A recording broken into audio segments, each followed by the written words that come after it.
please assist in whatever little seva you can do, even if it's just for half an hour, okay? Tomorrow is a long day at the temple. Can we show the schedule, please? So, as usual, Mangal Artik at 5 a.m. every day. Our schedule is like that every day with the presence of the deities. So, and at 5:40, devotees the whole point of this slide is you can come and start your japa early in the morning. Those of you that are students, maybe you can club together and get devotees to help bring you here if you want to start, because 64 rounds takes time. And so you can start at that point. 7:30 is Guru Pujan, Shringar Arti, darshan of the deities. And then His Holiness Ramapad Swami Maharaj has a very short class, and that starts at 8 a.m. and he'll be here for that. And he'll be here for a portion of the day while everybody does 64 rounds. There'll be breakfast prasadam at 9:45, 1:15 there'll be lunch prasadam, and in the evening there will be dinner prasadam. So Maharaj's lectures will be at 8 and 7 a.m., okay? And it's meant to be a day of focus on japas, i.e. Mauna Vrata. You're speaking, but you're not doing unnecessary speaking. If you have to do seva and you have to speak, then that's what you have to do. So tomorrow is a very long day. So Maharaj had instructed everyone to take prasadam, get rest, so that they can be energized for tomorrow. Okay? So that's just how it's 5:30 is a sharing realizations, which is a very important part too. Okay, yes, sorry. Thanks for pointing out. So I guess 5:30 p.m. Hopefully the idea is devotees are done with their 64 rounds, and you can share reflections at that point. So, okay, any questions? No, okay. Thank you all for your seva and service and participation. Okay, Hare Krishna. Prabhuji, all set? Okay. You're showing this? Okay, go ahead. His Grace Yamuna Jivan Prabhu ki jai.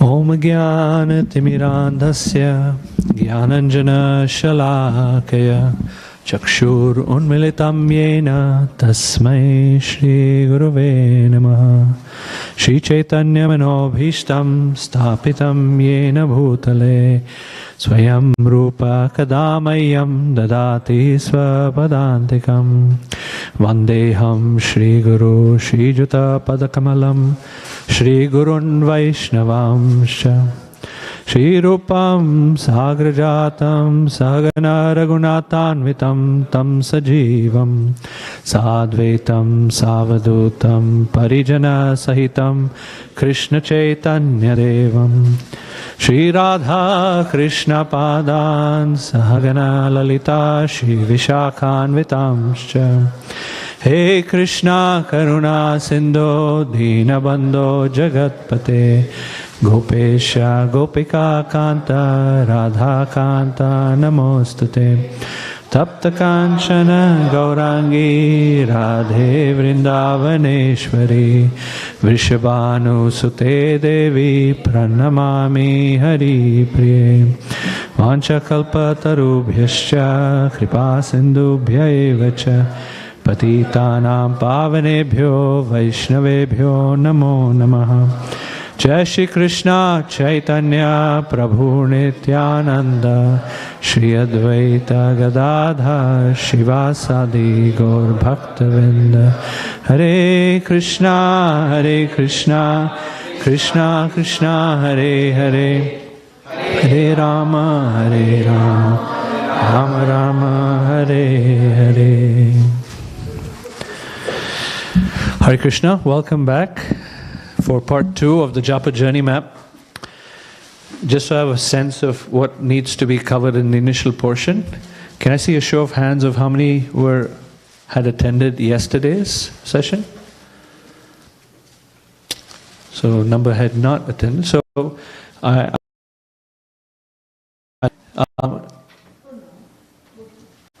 so before I begin though, I wanted to show this link because I know we'll get at the end. As I mentioned, a lot of the content has been culled out from this awesome book. After I've spoken on this subject in 2 different other locations, Phoenix and Houston and Naperville, there were many devotees came up to me and said, you know, the Japa book has been my lifeline in chanting Japa too, so thank you for highlighting it. So this morning, my wife sent me a picture of, I don't know where it came from, but a collage of all kinds of pictures with me and the kids. Lo behold, there was a picture of me and the kids in that collage reading the Japa book to them when they were like itsy-bitsy teeny-weeny kids. So if you want to purchase a copy, that's a link. I do not get a commission, I promise you. Although it's a good idea. So what we covered yesterday is the Japa journey map being a meandering journey of love, humility, and faith. And very briefly, we talked about how each one of these elements are actually quite intertwined with one another. Love, humility, and faith. The more humility increases, the more faith increases, the more love increases. The more love increases, the more humility and faith increase, and so forth. They're intertwined qualities. We gave the analogy of a river, how every journey is like a distinct river that meanders in a unique way, having different kinds of obstacles. Each one of us will face different obstacles in our life that is not exactly the same as the person next to us. And we invoked Queen Kunti's prayers where she says, Gange voga mudanvati, let my mind flow to you, Krishna, just like the Ganges flow to the ocean. And sometimes rivers dry up, and today we'll talk a little bit about why some rivers dry up, metaphorically, why some people leave Krishna consciousness, sometimes, the practice anyway. We discussed how Adav Shraddha, what Adav Shraddha is, how it begins. There are 2 kinds of Shraddha, Laukika or Loka Parampara Shraddha, and Shastriya Shraddha, or the very strong internal Swabhaviki Shraddha. That leads to Sadhu Sangha, association of devotees. We talked about 3 different features that make devotee association wholesome. Affection. Anyone else remember the other 2? It's not there. Remove it. Like-minded? And more advanced, yes. Yes. Snigdhasya, Sajatya, and Vara. And we talked about how this Sadhu Sangha, through Sadhu Sangha, we get trained in the benefits of chanting the holy name, the power of chanting the holy name. Shikshashtakam 1, and the glories of Shikshashtakam 1, that leads to Bhajana Kriya. Some of the text here is pretty tiny, so I'm going to zoom in here. And the 4 features that we mentioned about the Bhajana Kriya stage is, one, our value system starts to morph. We start to develop an internal purpose of life. We get a goal of life. Prabhupada explains in the 2nd chapter of the Bhagavad Gita, largely our mind becomes disturbed because of want of a goal of life. And you have a goal, now your mind can be a little bit more steady.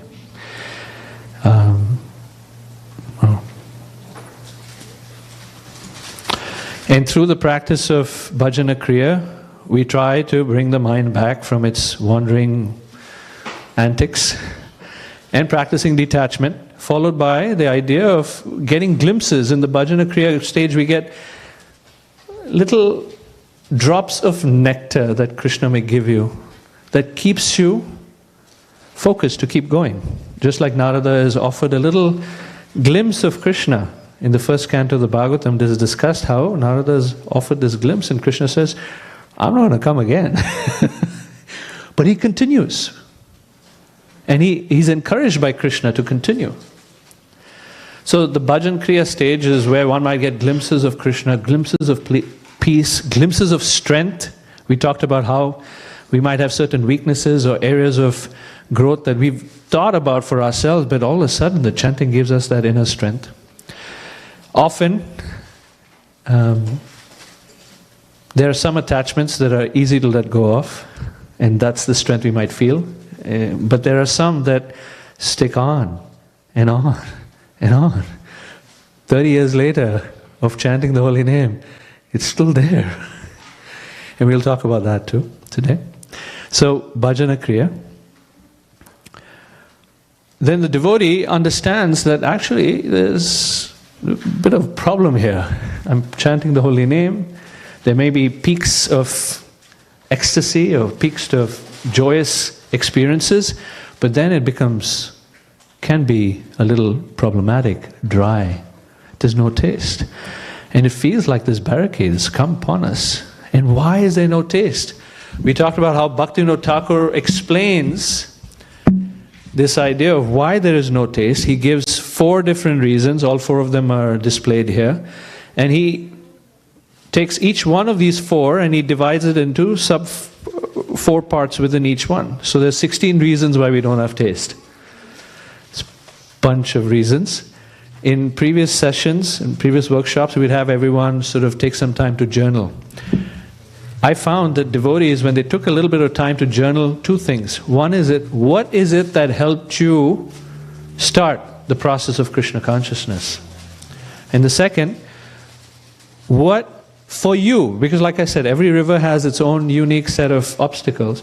What for you is a beautiful blend of these 4 obstacles that prevent you from experiencing taste? Again, often I usually get the response that I check all the boxes, Prabhu. All of them, 100%. I have got good grades on each one of them. But actually, if we're objective with ourselves and introspective enough, the fact is that there are some things that we are not so bad at, and some things we could probably be much better at, right? And so it's good to, Vishwanath Chakravarti Thakur explains in the 3rd canto of the Bhagavatam that it is very important, very beautiful, very beneficial to move forward to understand the doshas and the gunas that are in our antakarana, meaning the subtle body that makes us up. There's a soul, but then we're dealing with an antakarana, an internal body or internal subtle body that has qualities and faults, which, by the way, has got nothing to do with the soul. The soul is pure, that remains above and aloof from these gunas and doshas. Yet it is very beneficial to introspect and to recognize what blend of these items of no taste impact me as a bhakta, as an individual trying to chant the holy name. So that's where we ended yesterday, and then I concluded the class with 2 things. Okay, this can be quite depressing. Tattva vibhrama, lack of understanding, asat trishna, thirst for the temporary, weakness of heart and offenses, so many varieties of them. It can be quite depressing and almost insurmountable obstacles. So, what to do? And so we ended the talk with 2 things that we can do to help ourselves. Anyone recall what those 2 things were?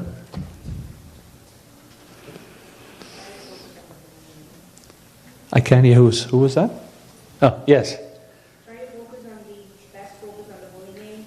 Pay attention to the holy name, yes? And not criticize others. And not to make offenses, yeah. Not to criticize others. So those are the 2 things.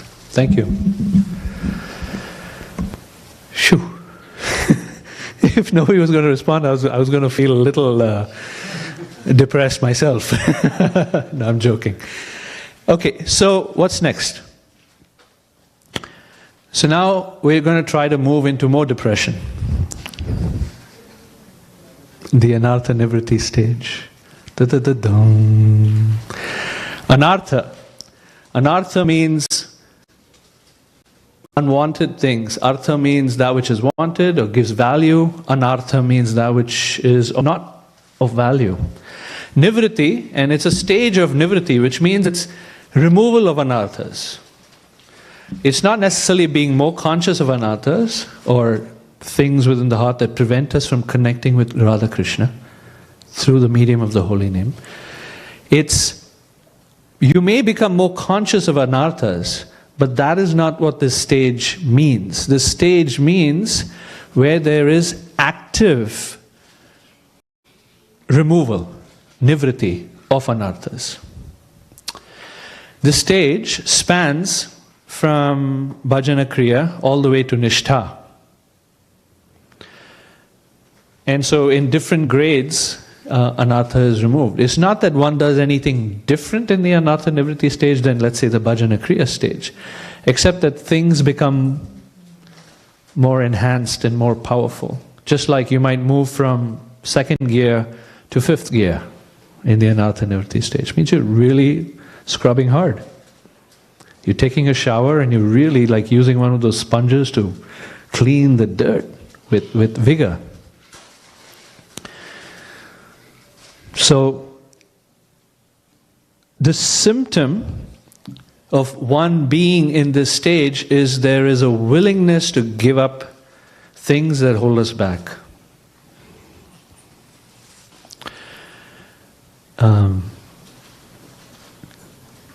We were recently so last weekend, today's Friday? So last Saturday, a week ago, six days ago, we were at the Vyas Puja ceremony of His Holiness Rompada Swami. And in the morning class, he spoke, Friday morning. He spoke on this subject about how we're going through our journey in life, in Krishna consciousness, and sometimes we can get stuck.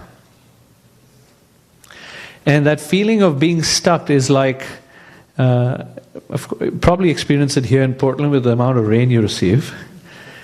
Your car may get stuck in some muddy area, and you actually need someone to push it to get through being stuck. In Krishna consciousness, part of the reason why we might get stuck is because there may not be sufficient willingness to let go. We have a holding on to those very things that prevent us from reaching Krishna. And sometimes, I've heard my spiritual master say this, is if we are attached to our attachments, then we might get washed away. Not just the anartha gets washed away, we might get washed away. Because bhakti is so powerful that it cleanses anarthas. And if we hold on to anarthas, then we ourselves get washed away with the power of bhakti. Anyway, so in anartha nivritti stage, the purpose is deepening. So remember how we talked in bhajana kriya, there's a the birth of purpose. All of a sudden, life is not about living the American dream.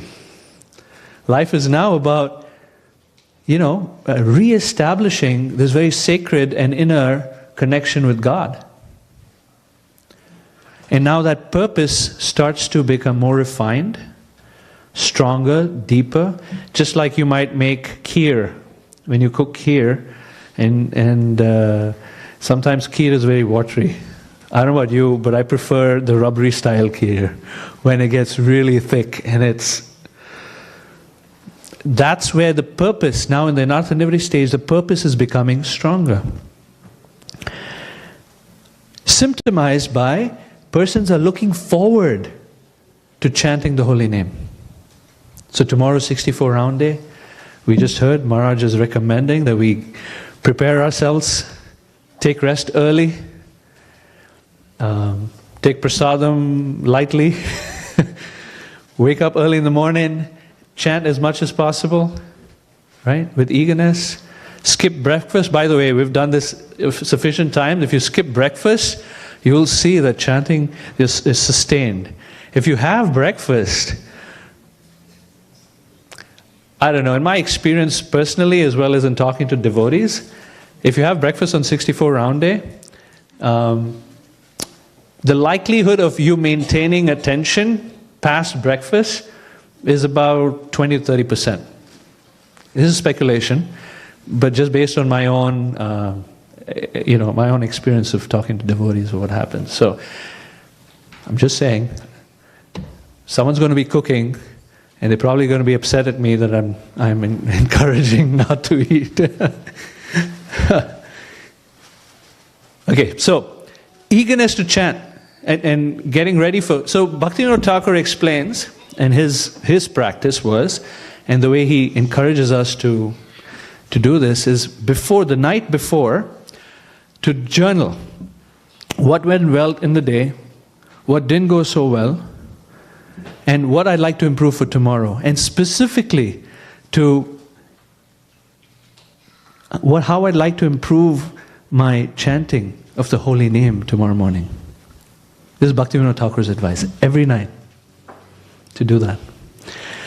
So a symptom of the anartha nivritti stage is where this purpose is deepening, so it's where the eagerness to engage in bhakti, the practices of bhakti, with as much heart as we can give it, increases.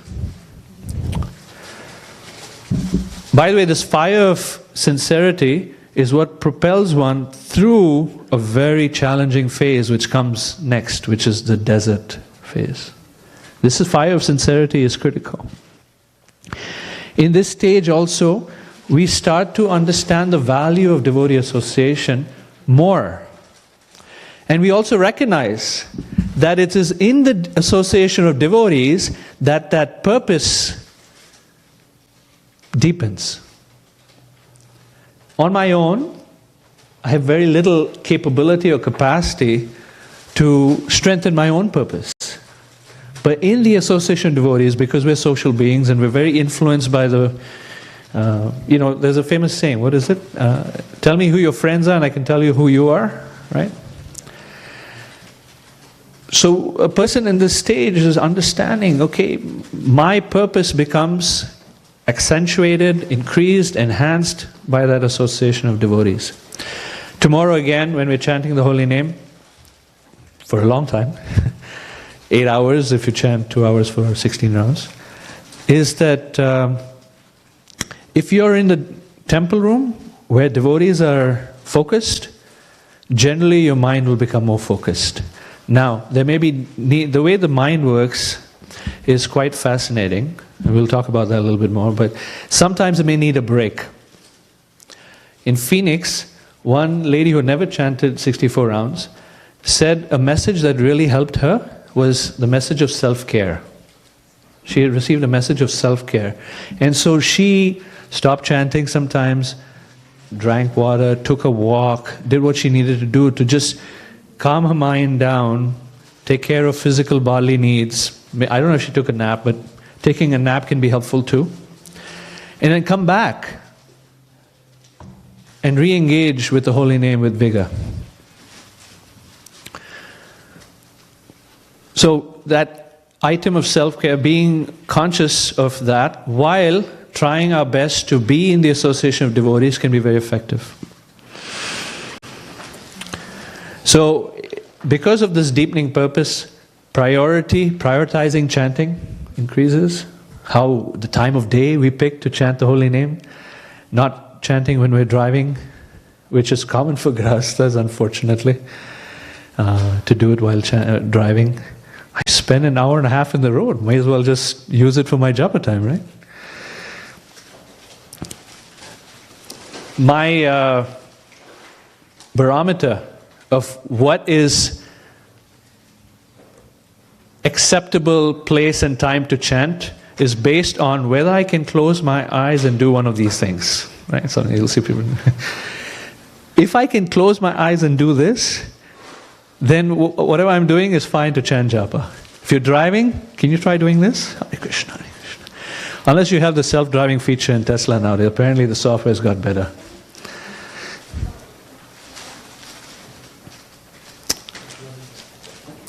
Some people are cooking and chanting. If you can, again, my barometer is this. You can close your eyes and shake your head. That's fine. So you pick the right time to chant, the mood in which you chant. You wanna enhance the mood, and you're very conscious of what helps and what doesn't help. For example, this is one of my recent experiences. I took a walk with a friend. I asked a friend, we were in a very sacred place. I told a friend, hey, would you like to go for a Japa walk? I said, sure, very close friend of mine. So we went for a Japa walk. The previous day I went for a Japa walk too, just by myself.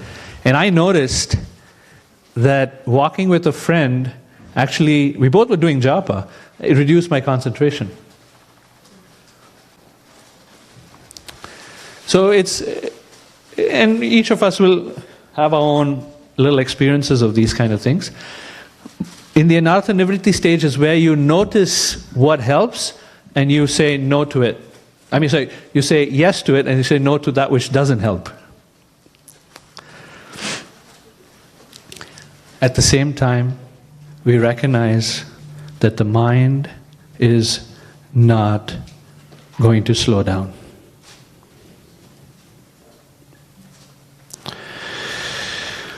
So, the Anartha Nivritti stage, we've got to confront it. We're dealing with a mad, crazy mind. A mind that is so interested in judging and comparing and evaluating. That mind is constant. Even when we're chanting Japa, the Japa book presents something like this. Even when we're chanting Japa, the mind will think, is it good to close your eyes or open your eyes? And then it'll start contemplating while chanting Hare Krishna. You're supposed to be thinking about my eternal relationship with the Lord of loving service. I'm thinking, is it better to close my eyes or open my eyes? If I open my eyes, I can see the devotees are walking towards the prasadam room. I'm wondering, what's for prasadam? Maybe I should have helped out, huh? Cooking prasadam instead of chanting. No, but I'm okay. Maybe I should just close my eyes. I just close my eyes and chant. And then the mind goes to, you're constantly evaluating whether you should close your eyes or open your eyes. And then you start criticizing yourself. You're always doing this. Always. That's an interesting word. Why do we always use the word always? I'm not always doing that. And this is just the commentary of the mind that keeps going on. It's just it's like a radio from Japan or something, just constantly speaking.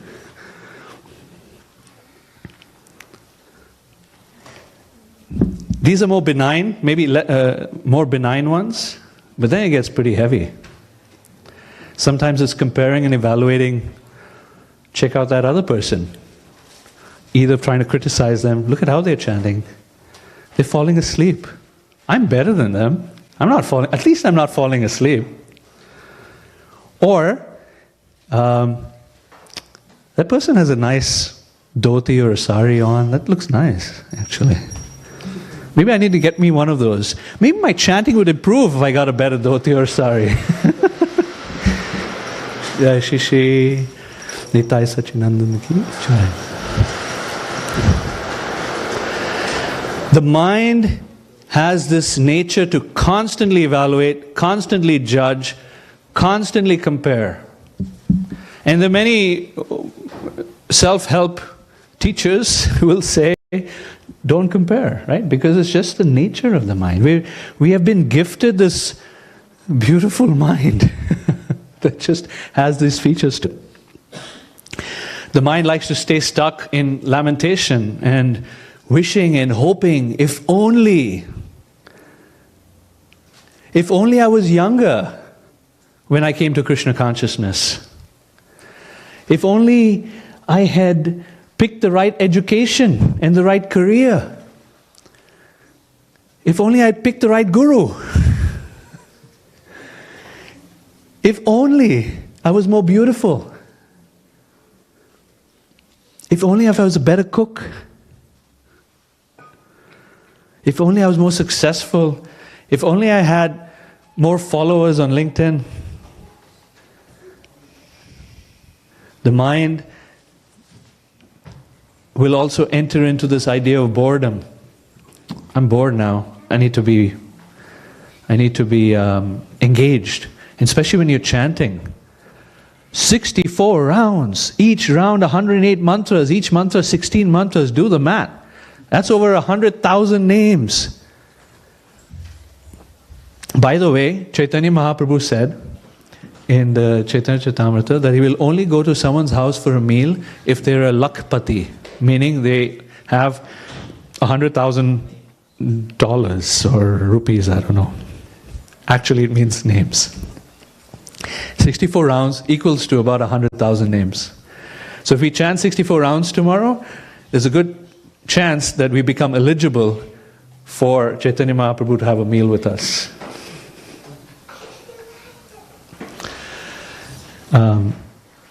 But the mind, when it's chanting so many rounds, it can feel bored. And it can really pester you. I'm feeling bored. And the mind loves distraction. Right? It just loves distraction. Anything to start looking at my phone. Or what's happening in the back of the room. Right? It loves it. If we're feeling so pushed by the mind to be distracted, here's a tip, a pro tip as they say. Just stop chanting, finish your round, and read something. Or pray to Krishna. Or do something devotional to sort of reset and then come back to chanting. Don't get too used to that because the mind will keep saying, oh, wonderful, keep doing that then. So it's managing the mind is not easy. I'm going to read for you a little section which says, from the Japa book, the mind, which is the most gross of the subtle elements. So there's a body, there's the life airs, and then right close to the life airs is the mind. That's why they say when you breathe, you're able to control your mind. And just, most subtle in the mind is the intelligence, most subtle in the intelligence is the false ego, most subtle in the false ego is ultimately the soul. The mind and the false ego work in this way. The mind protects the false sense of self, meaning false ego. The mind protects the false sense of self by imposing a sense of significance on the inconsequential. I'll say it again because it's deep. The mind protects the false sense of self by imposing a sense of significance on the inconsequential. When we're chanting japa, it might be, it's so important, I need to tell my partner this. So I'm going to stop chanting and tell them. Is it really that important? Whatever we do today, we talked about this yesterday, whatever we do in our lives, what does it matter 100 years from now? Is it that important? But the mind will make things really important. If someone said something that hurt my feelings and criticized me, we have the tendency to hold on to it. Especially when chanting. I've noticed when laying horizontal or when chanting, those are the times when the mind is most active and it exaggerates everything. Especially little relationship issues and conflicts and tension in relationships. As soon as there's tension in relationship, the first thing to reduce in quality is chanting. During the chanting time, our mind goes back to that. And it makes it big. It makes it really big. How dare they? Don't they know who I am? Right? You get stuck there. So the mind is ever shifting, always grasping, forever lamenting, materialistic mind. I want to read a few more things about the mind. This is again from the Japa book. The mind is our only source of material happiness and distress. Other people and this is almost impossible to accept, are not the cause of our pleasure and grief.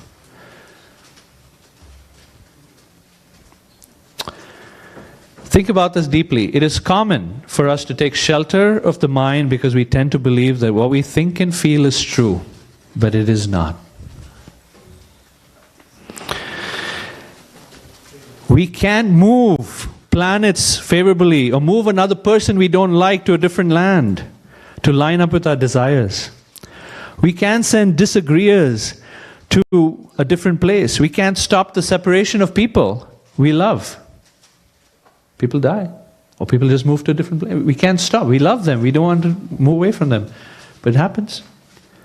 And even if we could do that, if we could control where everybody goes, the mind, by its very nature, will still not be satisfied. Interesting, huh? We have no control over our world, and that causes us fear and frustration. Yet this is how Krishna constructed it. The universe simply refuses to cooperate with our false ego.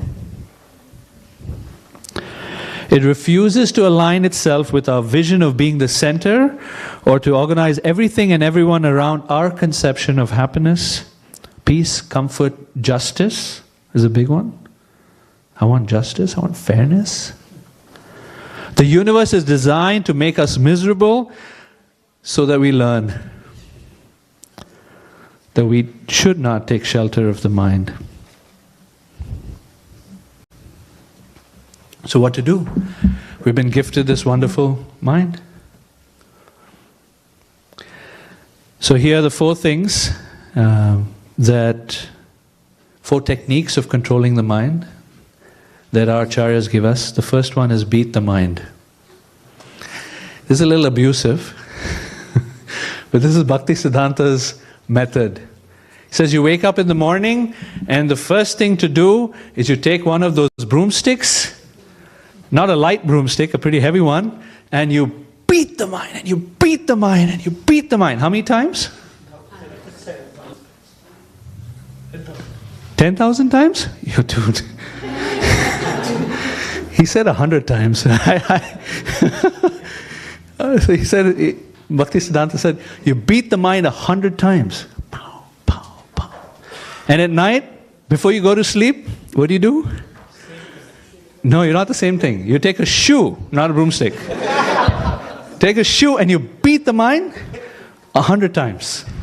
What is that beating of the mind? Bhaktisiddhanta Saraswati Thakur explains that beating of the mind is to say, dear mind, you are not so sincere. Don't think yourself so great. And that you think another person is not a good Vaishnava? Don't do that. His words specifically are like this. Don't criticize others considering I am so sincere.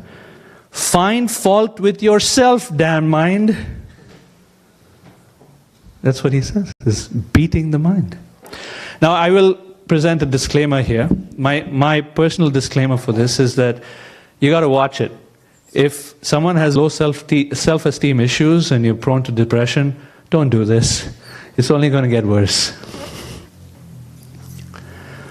You have to have a healthy relationship with your mind to be able to beat it. Just like you need to have a healthy relationship with a kid to chastise the child. You know, or a spiritual master needs to have a healthy relationship with a disciple to chastise the disciple. Similarly, if we have sufficient distancing from our mind, then you can beat it. But if you identify very strongly with your mind, then you will be beaten. It makes sense? There's any of you guys know Brené Brown? You know Brené Brown? Anyone else know Brené Brown? Brené Brown. So she's a good sociologist, PhD in sociology. She does a lot of research work. Very insightful lady. Something she talks about as good leadership is a quality called metacognition. How many of you in IT over here, or engineering or something like that? Holiness. Do you know what data is? You're a data engineer. You know what data is, right? You know what metadata is? Data about data, or data that represents or describes the data, right? Similarly, there's something that she presents called metacognition. Your ability to think about your own thinking. That ability or metacognition is a quality of a leader, or a progressive leader, or a good leader. Is someone who can think about their own thinking, or how they think, and they can understand. It means they stand back and they look at their own thinking, and they have introspection enough to know what the channels of their thought go through. Which means, in simple words, you disassociate from your own mind. And our scriptures are replete with this message, to see ourselves separate from the mind. It's a Buddhist teaching, it's a modern pop psychology teaching, it's, of course, our Vedic teaching as well, to be able to separate ourselves from the mind. And then, yeah, you can certainly beat it at that point. That's the first one. The second one is to plead with the mind. So, Raghunath Das Goswami has written a beautiful book called Mana Shiksha, Instructions to the Mind. And if you see in those verses, he is pleading with the mind. Every verse is a plea to the mind. Back in 2009, I want to say, Rampada Maharaj used to do Gita Nagari, in Gita Nagari, a farm community in Pennsylvania, Japa retreats. Do you remember those? You came to some of those? Yeah. I think it was 2009 where one of the exercises was to write a prayer to the mind. I still remember the prayer I wrote to the mind. We all wrote a prayer to the mind and we offered that prayer to the mind. Please, my dear mind, please just once, let me hear the holy name with purity. Somehow that guy didn't listen to me. It's like... Anyway, there's one devotee I know who's a temple president of a temple somewhere. And for many years he's been the temple president of that place. And I asked the devotee, I said, it's so challenging, such a challenging service that you're doing. How is it that you keep going? And here's what he said. He told me.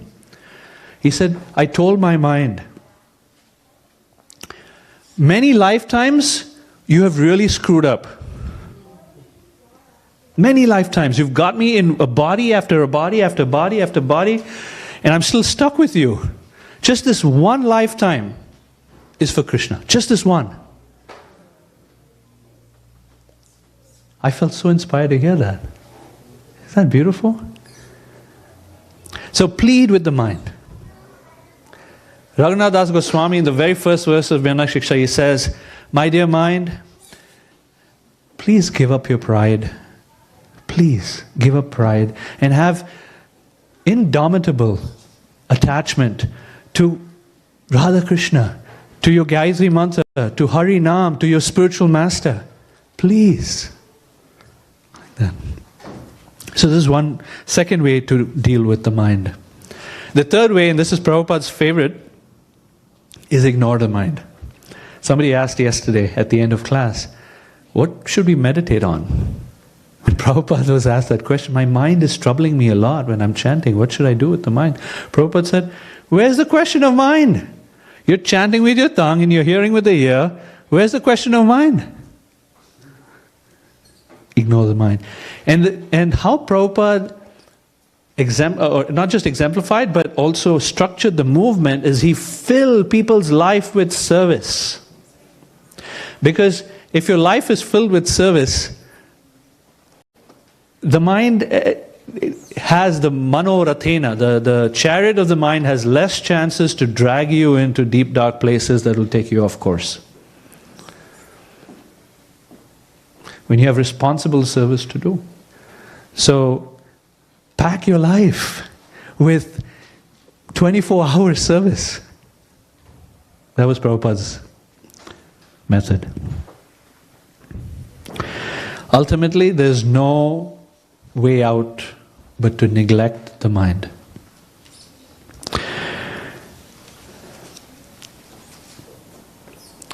There are times in life when we experience this bad dog, good dog fight that's happening within us.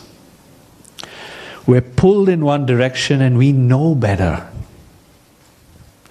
And it's almost like we're slipping off the edge of a cliff. And we know it, we can sense it, right? I shouldn't go down that path, but it's such a strong tendency, it's a weakness. What to do at that point? That's where this scream for help comes in. So Raghunath Das Goswami says, and generally those pushings are of two types. It's lust or anger. It might be others as well, but those two are the biggest ones, lust and anger. So here is how Raghunath Das Goswami says it. I have been attached by the gang of my own lust and anger and so on. They have bound my neck with the troublesome, dreadful ropes of wicked deeds. I am being killed. Cry out piteously like this to the devotees of Sri Krishna, the destroyer of Baka. O mind, they will save you from these enemies. So, another way, the fourth way to deal with the mind is you scream for help. Both to the kill of Baka, meaning Krishna, kill Baka and kill those desires within me that are taking me away from you. And scream and cry out to the devotees of Krishna, those pure devotees of Krishna who can help us with these things. So some of us were there yesterday evening for Maharaj's class. I assume many were there for Maharaj's class, where he spoke about why, and then he went through Bhakti Sandarbha, talking about the 5 things that cause slackening in bhakti, if you remember. And the foundation was pride. Yes. Here's a quote from the Japa book on pride.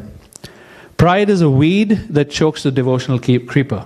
Yeah, we know that. So there's devotional creeper that we're all trying to cultivate in our hearts. But while we're cultivating devotion, trying to cultivate devotion, there are many weeds that come up, and one of those strongest weeds is the weed of pride. It's a weed, the Japa book says, it is a weed that often survives by deceptively disguising itself as humility. What?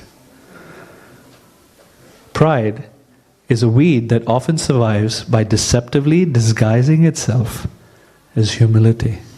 Shoo! So we've got to be very watchful. The way I look at it, there's humility, and then there's second order humility. Bhaktivinoda Thakur says, duplicity. So one of the first things that is caused by pride is kutinati, or duplicity.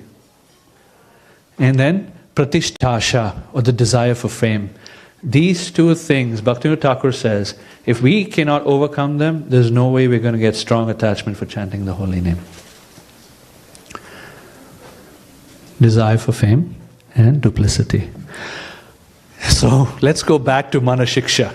So we're doing a little comparison between Bhajan Rahasya by Bhaktivinoda Thakur and Manashiksha by Raghunath Das Goswami.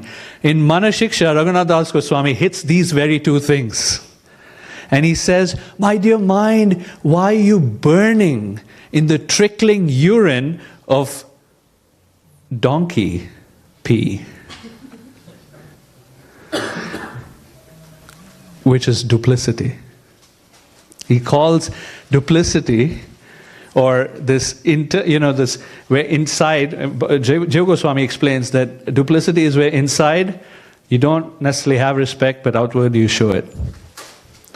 And so Raghunath Das Goswami says, this kind of mentality is having the urine of a donkey trickle on your head and you burn because of it. Why? Why don't you bathe yourself with the nectar of the shower of love from Radha Gandharvika, from the Supreme Lord and His consort? Is it getting depressing?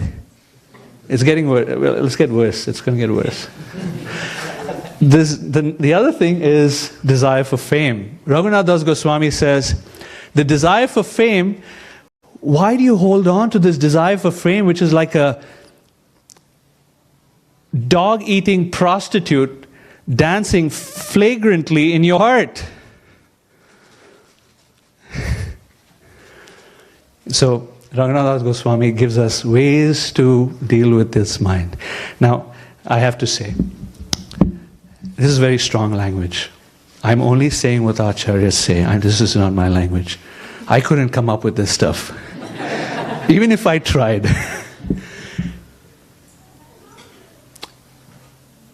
It takes spiritual growth to see these things the way they're being described by the acharyas.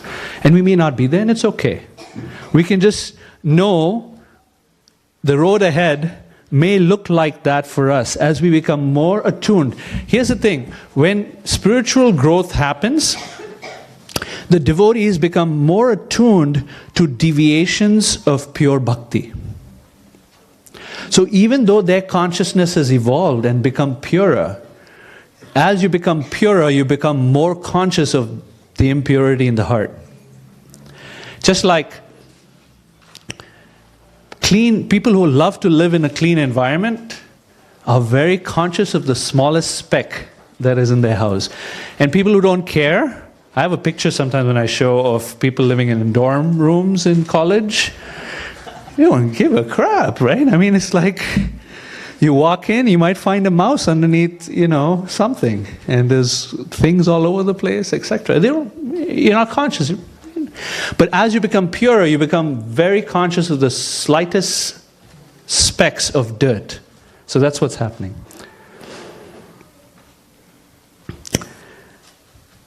So this takes us to the next stage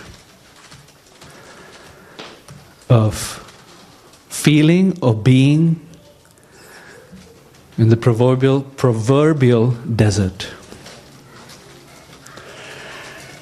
The flagrant dancing prostitute, dog-eating prostitute. I don't know where he picks that from, but that's really interesting. This phase is where, so there was a Catholic saint who came up with this term in Spanish, La noche oscura del alma, or in English, the dark night of the soul. The sincerity of the devotee drives them through this stage where they're feeling utterly in despair of their own inability to overcome their problems. It's despair. And it's not just our tradition, it's, as you can see, the dark night of soul is a common phenomena for serious spiritualists. The soul is experiencing second order humility. Remember we talked about that first order humility that can be cloaked with the weed of pride? The second order humility is now awakening because they are conscious of three eyes. Not just superficially conscious, but deeply conscious of their impurities, the first line there. The second, their insignificance of how tiny they are. And the third, of their own inability to overcome their impurities. It's a rude awakening. The line says, rude awakening. Oh my God. The person is feeling humiliated. And this is the precursor to humility. Humiliation precedes humility. So said another way, a natural and a sincere desire to advance in Krishna consciousness will lead to humility. And humility is the foundation for the next stage, which is nishtha, which is namashraya. Namashraya is, we'll get to it, but is where humility becomes an irrevocable fact. So much so, if persons criticize you, you go, you know what? You probably only have a fleeting glimpse within my heart. And you haven't seen the full thing. and therefore you're only saying that I am bad in a small way. Actually, I'm much worse. That's how a person in this humility is thinking. Because they have consciousness of their internal consciousness. They're conscious of their internal state of being, of their antakarana. They go, yuck. And so it's this deep despair of dark night of the soul. It is in this place that they're feeling, they start to feel anyway, lower than a blade of grass. You know, when we think about this, we talk about this all the time. How do you feel? How do you get to that point? I'm really lower than a blade of grass, unless you go through something like this.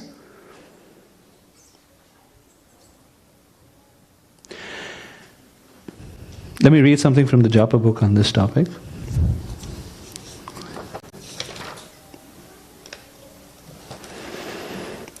Yeah.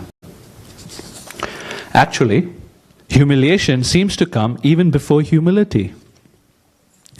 If I compare the sankalpas I made, meaning the determination that I am going to be better in my japa, for example, if I compare the sankalpas I made, or again, this is the new year, what often happens is we create New Year resolutions.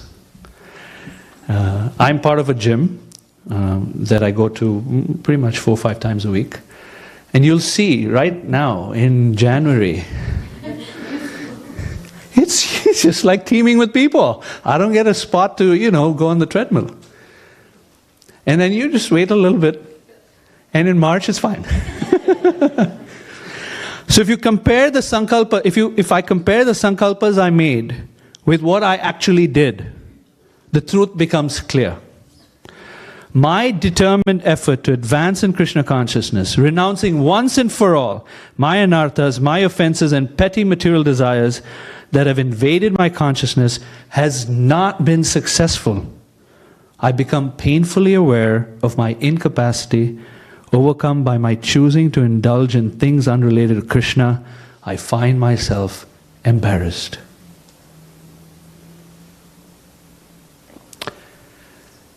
We start to have to learn to be comfortable with shame. That's a problem sometimes for people, to be comfortable with shame. Here's another nice quote about humility. Humility is a natural result of the sincere desire to advance in Krishna consciousness. For those not so sincere, it is easy to think they're advancing very quickly. Why does devotees struggle when Krishna consciousness is obvious, natural and easy? Perhaps they see devotional service as a series of activities rather than a full surrendering of the heart. That's the thing. People who see Krishna consciousness as an external activity miss out on this fact that it's actually a shift of heart, a change of heart. So there's a beautiful verse in the Bhagavatam that says, Tadashmasaram hridayam vatedam yad griyamane harinam dheye na vikretata yada vikaro netre jalam gatra ruheshu harshaha, which says that heart is steel framed. This is a steel frame verse, if some of you know this. That heart is steel framed, that doesn't transform by performing all the devotional activities. So the devotee in the desert realizes, I've been practicing for so long, trying to sincerely do this, but look at me. Tears are not coming in my eyes, my hair is not standing on end. I look at Krishna and I'm thinking about prasadam. So then, Okay, so it's humility. At this stage,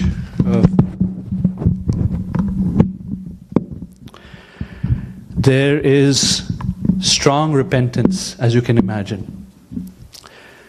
That repentance that one might feel is what will wash away.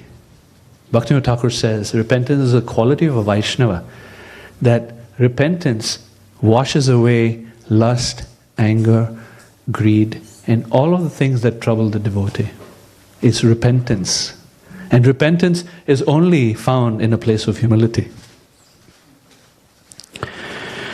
What helps us to go through this desert? Because again, does this sound depressing? Yes, right?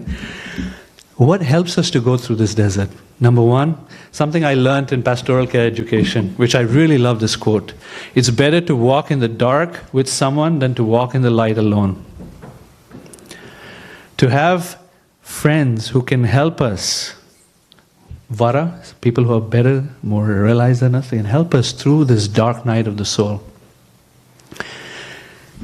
Lord Brahma prays to Krishna, Tattenu kampam susumikshamano Bunjane vatma kritam vipakam Ridvagva purbher vidadhan namaste Jivetayo mukti pade sadaibhak.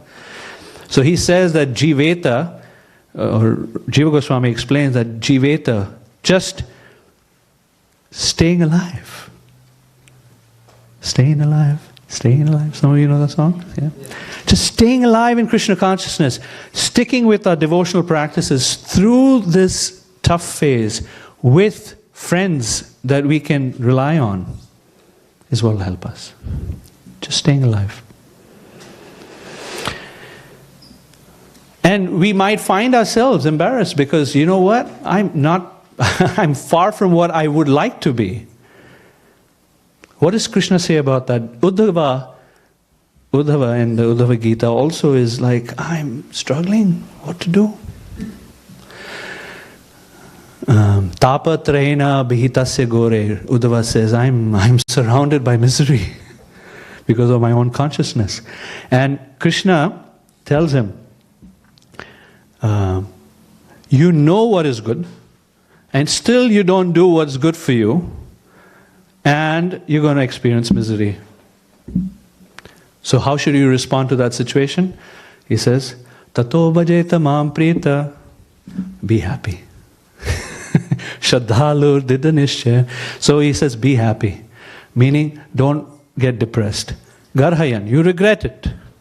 Krishna says you regret, your deviations of consciousness, no problem. But you be happy, and with faith and determination you continue. So recognizing Krishna's love, recognizing Krishna's acceptance of us, recognizing Krishna's kindness will help the devotee go through this phase. Krishna says, Aham bija pradapita, I'm the father of everyone. Krishna as Super Soul accompanies us through body after body after body. Whether we're a dog, a lizard, an insect, a bird, a tree, or a human being that we are now, Krishna is with us. And in his own way, and in his own time, Krishna will let us know from inside that he was always with us, and he will always be with us. The devotee in the desert phase is feeling, he's chanting the holy name, he recognizes, I'm very far from perfect, but Krishna has got my back. This is a saving grace. So let me read why some people in this part leave. This is again from the Japa book. Many devotees struggle with chanting because before they can take shelter of Krishna's name, they have to travel to the desert of seeing the truth about themselves, that they have little sincerity and no taste, that the mind is uncontrolled and filled with anarthas, and they have no power to help themselves. This stage is necessary because it convinces us that we have nothing to depend on except Krishna's holy name. Only when we understand this fact can we chant with a full heart. But it is not easy to cross that desert, and some devotees give up before they reach to the other side. But if we're able to recognize that Krishna loves me, Krishna's got my back, and I can't depend on my abilities anymore, I really can't. I'm now reaching up to Krishna. So, Bhaktivinoda Thakur explains it like this. Jivere kalyana sadhanakam jagate yoshye madhuranam avidyate miratapana rupe ridagagane viraje. What happens? Avidya Timira Tapana Rupe Ridagagani Virat. That if some of you are Bengali, forgive me for my attempts at pronouncing Bengali. But the sky of the heart, now, we may not see the sun rising, but we can see the crack of dawn. And that crack of dawn is this Nishtha stage where one is experiencing Namashraya. Then Bhaktivinoda Thakur says, Krishna Nama Shuddha Koryopan Jagate Oshiye Madhuranam. Then? No, I said it wrong. Krishna Nama Shuddha Koryopan. Then? How was it? You don't know. I'm forgetting the song now. This is the last verse of Udilo Aruna. You know the song? You know the singer? Anyway. No, the last verse. No. A different song altogether.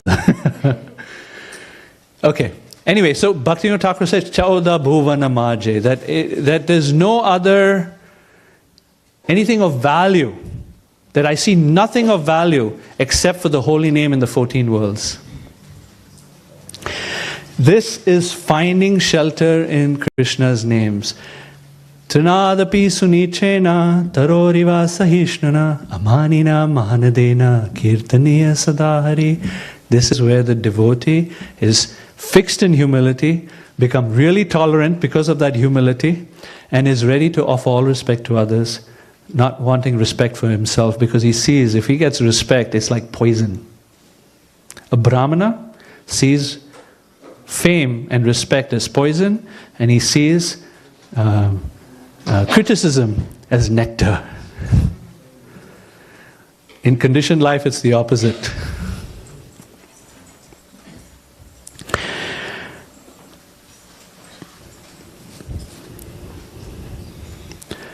In this stage of Nishtha, devotee association becomes even more precious.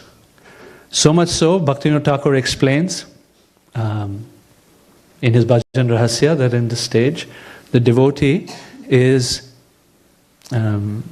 so attached to devotee association that he says, may I become a worm or an insect in the house of a devotee, no problem, but I do not want to be a Brahma who's averse to you, Krishna. That's the level of appreciation of devotee association in this stage. And it's true that our Chaitanya Mahaprabhu explained in Chaitanya Charitamrita that devotee association is the most important factor from the beginning all the way to the end. Even in the prema stage, devotee association is essential.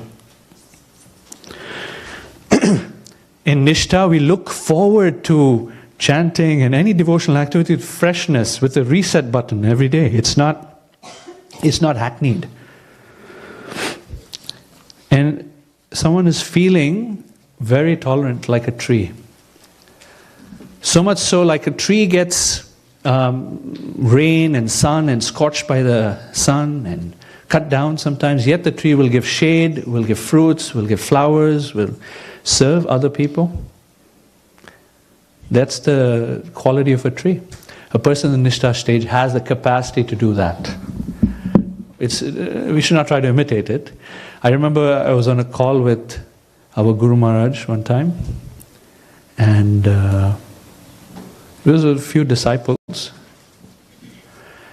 and he shared with us that he is going through the toughest time of his life on that call. And then he said, and then for the rest of the call, he was just instructing us and giving us shelter. And I was thinking, wow, that's tree. Taking the heat, yet can give us a lot of love and affection and training. Some of you may remember from yesterday we talked about a person in the Bhajana Kriya stage is experiencing no taste. One of the reasons they don't experience taste is because we want material comforts. And one of those subtle material comforts is people pleasing. I try to please others. Of course, that creates resentment, after all. And I don't know how to say no. I get stuck with not being able to say no. Here, when taking shelter of the holy name, Bhaktivinoda Thakur says, one stops being a people pleaser.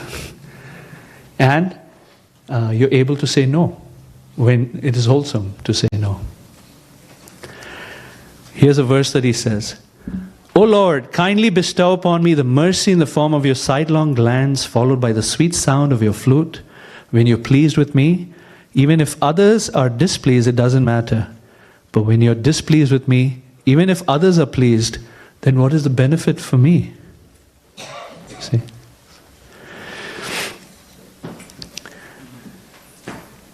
I learned something from Vaisheshika Prabhu, that generally we're all thinking about how others are thinking about us.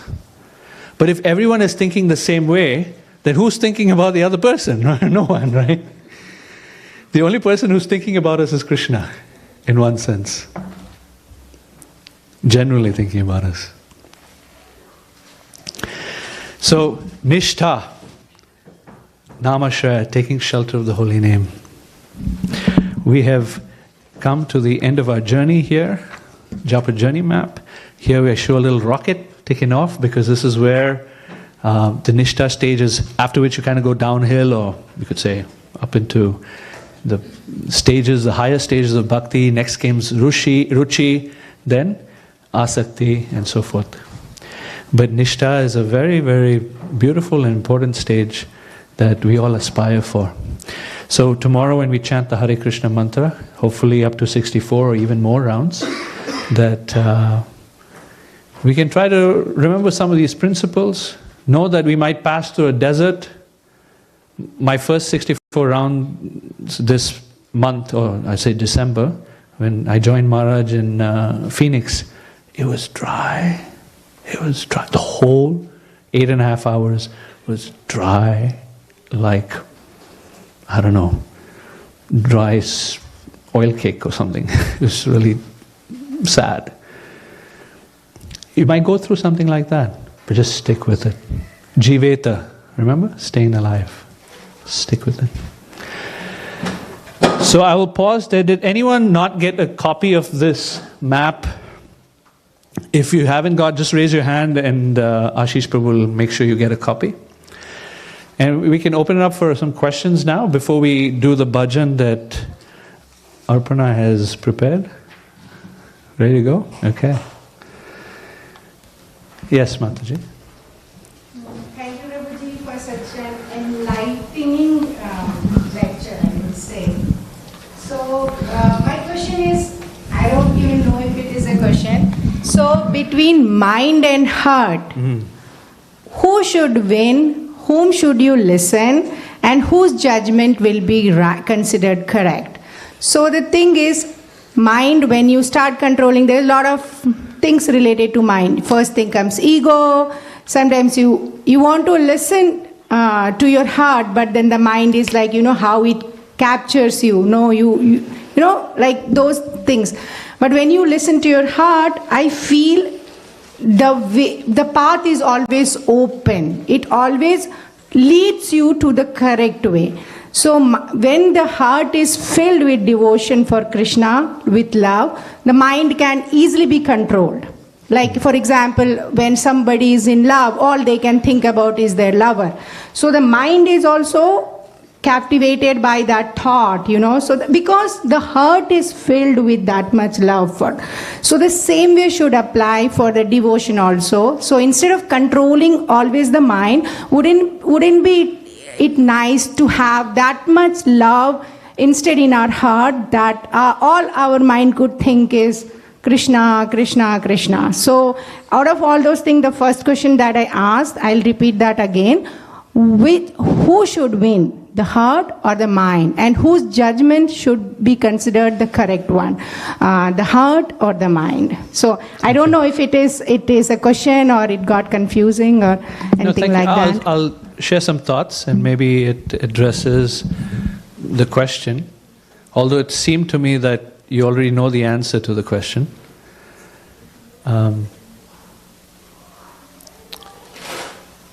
Prabhupada says that we should learn to disobey the mind. We really should learn to disobey the mind. And the heart, to your point, when the heart is filled with affection, then the mind naturally gets controlled.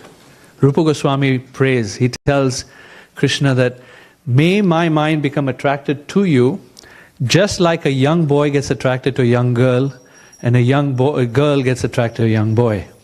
I'm not young anymore, but I assume, I still remember some of those crushes, as they used to say. It's overwhelming.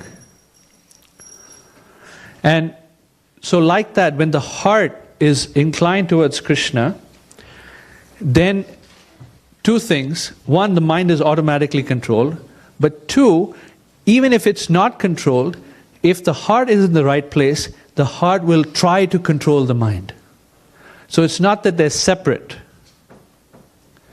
So if we can or we can act from a place of the heart, and that place of the heart, we may not have love for Krishna, but what is that immature stage that we might be at? That immature stage is sincerity. That's at the heart level. I want my relationship with Krishna.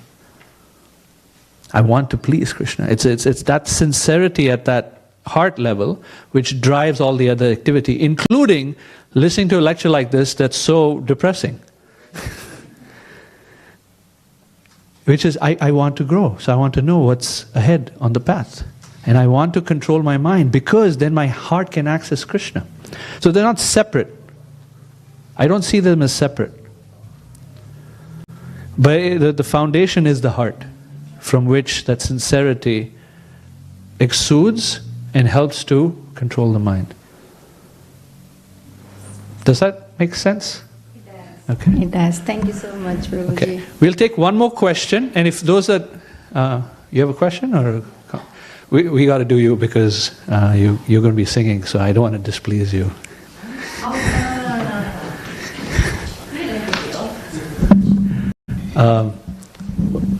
Two questions up front, and then for those who have comments or questions, I'll be happy to chat afterwards. But yeah, Arpana and Prabhu, your name, yeah.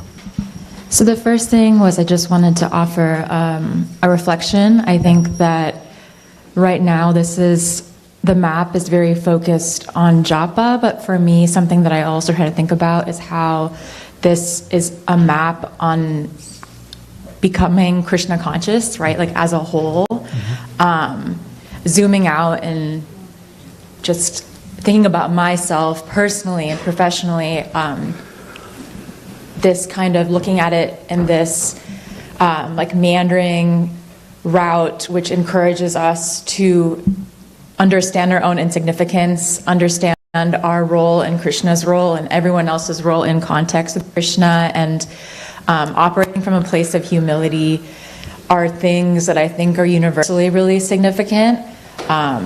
Just my own reflection is that it's not just even limited to Japa, but how we can try to embody these things, whether we're operating interpersonally, whether we're doing it at work, whether we're having conflict with a person that we care about.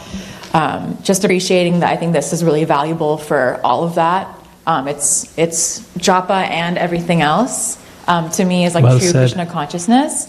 And then my question is, in the Bhajana Kriya stage, there is that portion of practicing detachment that you were talking about. And I think for me, I would love to know what detachment truly looks like. I think that there can be a lot of, like you said, false detachment or posturing that often justifies ambivalence, which I personally don't think is true detachment. So I would just appreciate any additional kind of insight and context that you might have to help us determine what is detachment in the right direction versus what is kind of pandering to like a false sense of, like this is not, part of me, I'm not going to dabble in it or whatever. Thank you. Thank you for your comment. Very apt and insightful. As far as detachment goes, I really love this. I've meditated on it for, 15 years, something that Maharaj has said, Rumpal Maharaj. Detachment is I don't care, is not I don't care. It's a common misunderstanding that detachment is I don't care.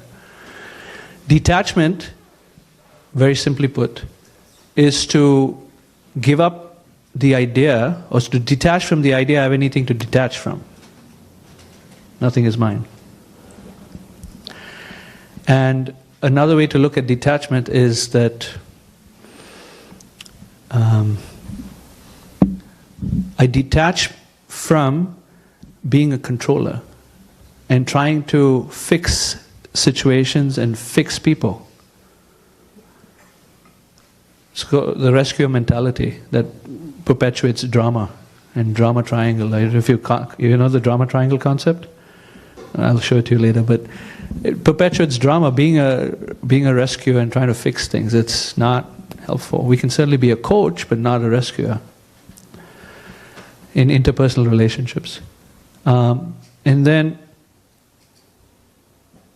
the focus that I went towards yesterday when describing this was that detachment around detaching from the past of how we do our japa and detaching from the future of this I will, and getting anxiety about it, I will do blah blah in the future, whether it be for my japa or interpersonal or career, whatever, what have you. So detachment is being present, in other words. That's helpful, and I think for me especially, something that I have like concerns or worries about is that if I strive to become detached, will my heart harden? Yes. Like kind of like that fear, Yeah. Because I think sometimes if it's not done correctly, that's something that can happen. So just that push-pull there, but Yes. I appreciated the way that you phrased it as like a softness as opposed to... It's love. True detachment is where you love more, and you're you're not attached to people. You love them more. You care about them more. You don't give up that part. Shishi, Nitai Sachinandan ki jai. Thank you. Thank you so much. Okay, so this is the last question before we enter into our song. Thank you so much, Prabhuji. Yeah. My question is about our sincerity. Our sincerity at no taste and another nivriti stage, is it just to realize that we have a volume of impurities, and we have a volume of impurities, and that's to bring us to humility and shelter of Krishna's name? Because yesterday Maharaj's one of the question was like, are you confident that you will get to the end, or like you will become pure, right? So if we answer yes, that means we are trying to sincerely practice at anartha nivriti and no taste stage. Is it just to realize that whatever I am practicing is just to realize that I have a volume of impurities and therefore I should just depend on Krishna's holy name? Or is it something else? That's one of it. That's certainly to, like, as I progress further, my sincerity is to recognize my dependence, is your point. Yes, that's part of it. But also, as we go along, to recognize what makes up our subtle body. So we can also serve accordingly. I'll tell you, a devotee that I know, purposefully, they purposefully go through another person to share something very meaningful, because they know if they share it, they'll get some credit for it. So I know I have that tendency to get proud in a certain way. So someone in Bhirad Bhagavatamrita, it is said, those who are wise people, they pursue humility. They pursue ways in which they can be in a lower position. So to also yes, to depend on Krishna ultimately, but also to know how to serve Krishna while I'm getting purified in different ways. So that's also another benefit from it. Make sense? Not just realizing that it is a desert of... that's not the point of doing japa at anartha nivriti stage. It's a point of finally of taking shelter, namashaya. So remember, sincerity leads, genuine sincerity, sustained genuine sincerity leads to humility. And humility leads to Namashraya. That's where the train is going. Okay? Thank you so much. All right. Thank you all very much. We're now going to do this song, which is Bhaktivinoda Thakur's writing in Harinam Chintamani, which is a prayer to the holy name. Just, again, personal sharing. This song has been a guiding light for me. I recite it every day for the last 15 years. I heard it at Badahari Prabhu singing it with Ramapal Maharaj in one festival holy name. And since then, it's just been something I relish very much. It is Haridas Thakur chant, prayers to the holy name, who is our Namacharya. So Srila Prabhupada ki jai. So Arpana will take us away here.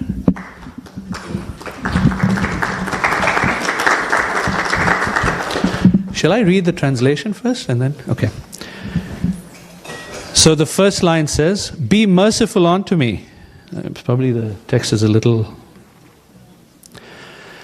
"Be merciful unto me, assuming the form of the name, constantly dance upon my tongue, O Lord, I hold your feet.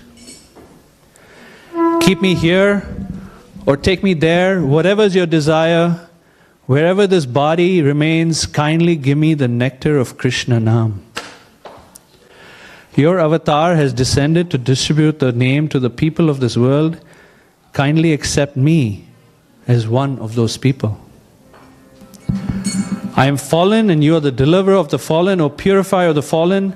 That is our relationship. The relationship between you and I can never be broken. This fallen person desires the nectar of the holy name.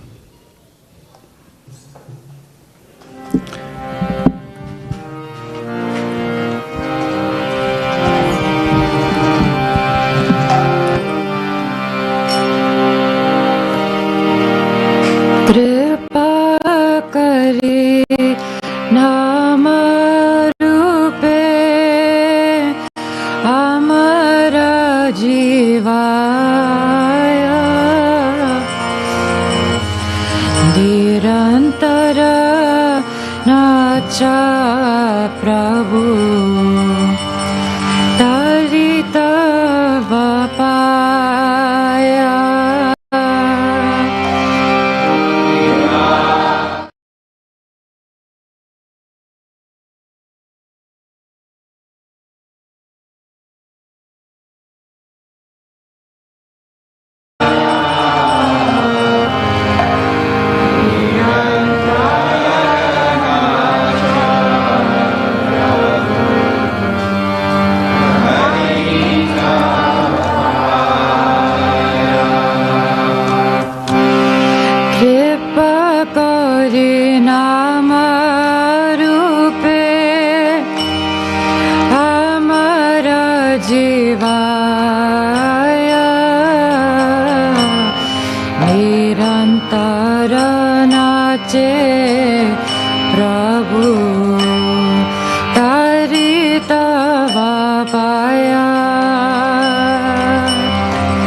गजना भजा मोरे करांगे करा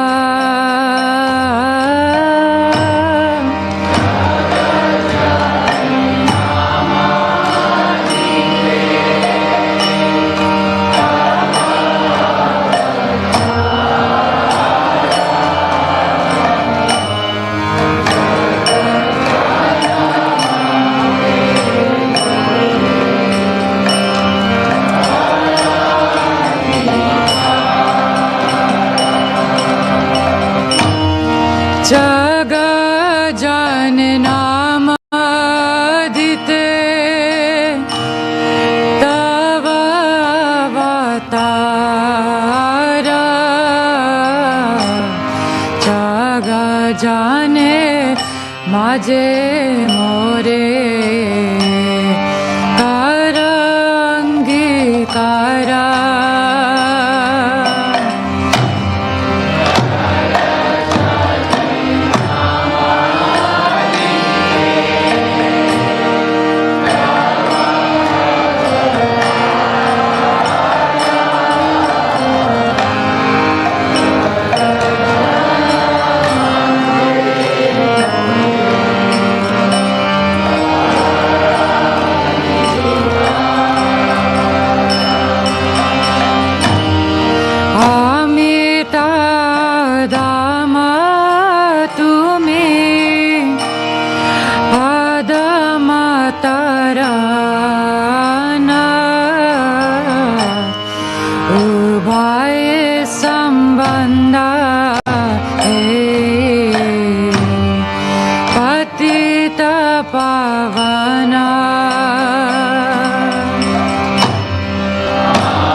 नाचे प्रभु तारी तव पाया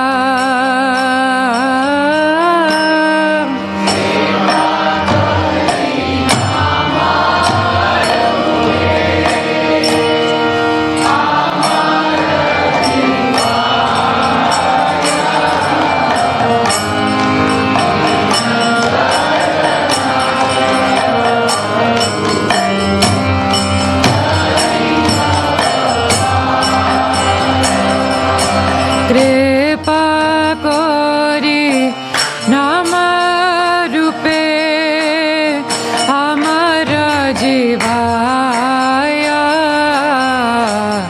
निरंतर नाचे प्रभु तारी तव पाया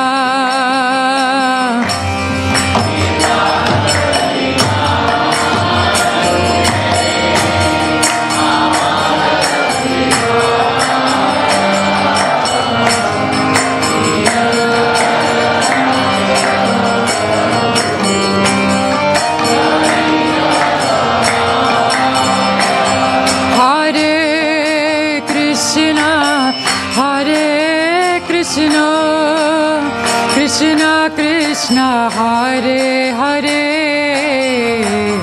Hare Rama Hare Rama Rama Rama Hare Hare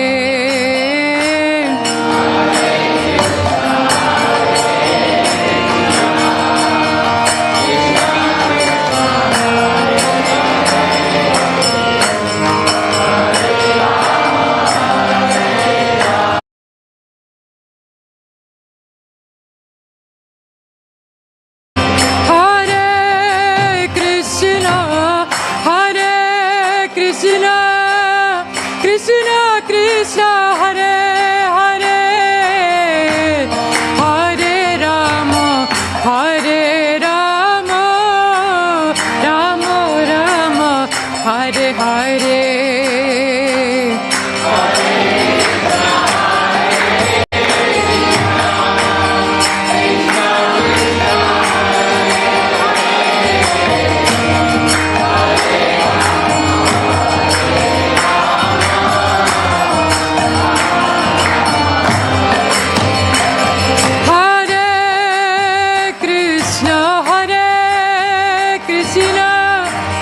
Krishna Krishna Hare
सच्चिनंदन की, श्रील हरिदास ठाकुर जी की, हिताय गौर प्रेमानंदे।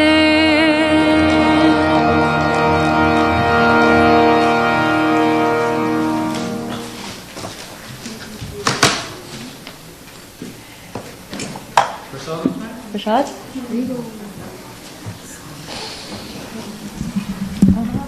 महाप्रसादे गोविंदे, नमो ब्राह्मणे वैष्णवे, स्वपुण्यं वितं राजन्, विश्वासो नैव जायते, शारीरा विद्याजा, जोडिन्द्रियाता है का, जीवे फिले विषय सागरे, तारमदे जीवायति, लोभ मोह दुर्मति,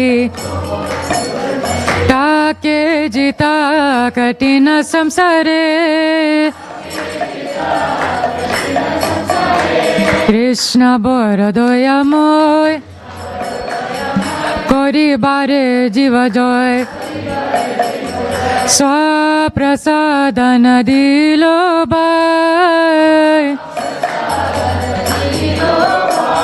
सेयनामृत पाओ, राधा कृष्ण गुण गाओ, प्रेमे डाको चैतन्य निताय, जय निमाय जय निताय, जय श्री कृष्ण चैतन्य